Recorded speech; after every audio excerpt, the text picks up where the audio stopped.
అసలు నోట్లో పెట్టగానే కరిగిపోయేలా స్మూత్గా రెస్టారెంట్ స్టైల్ ఆలు పరాటా ఎలా చేసుకుందామో చూసిద్దామా. ఫస్ట్గా దీనికోసం అయితే మనం గోధుమ పిండి తీసుకున్నాను అండ్ దాంట్లోకి curd, sugar, oil and salt mix చేసుకున్న దాన్ని కలిపి మంచిగా స్మూత్గా మిక్స్ చేసుకొని పక్కన పెట్టేసుకున్నాను. మనం దాంట్లోకి మిర్చి అండ్ ఆనియన్, క్యారెట్ కట్ చేసి పెట్టుకున్నాను అండ్ పొటాటోస్ బాయిల్ పెట్టుకొని సైడ్లో పెట్టుకోవాలి.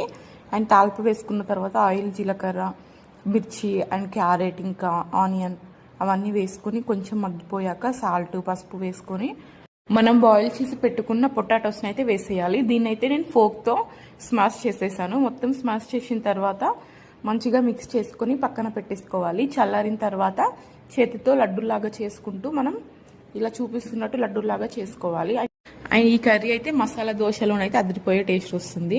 అండ్ ఆ స్టఫ్ అనేది పూరిలాగా చేసుకున్న పిండిలో పెట్టి ఆల్ సైడ్స్ అనేవి క్లోజ్ చేయాలి, స్టఫ్ అనేది బయటికి రాకుండా. అండ్ పిండి మెత్తగా చేసుకున్నాం కాబట్టి మనం చేయితోనే చేసుకోవచ్చు పరాటా అనేది. ఇలా చేయితోనే చేసుకున్న తర్వాత పెనం పైన వేసి 2 sides కాల్ చేయడమే రెడీ అయిపోతుంది. Please do subscribe for more videos. By by.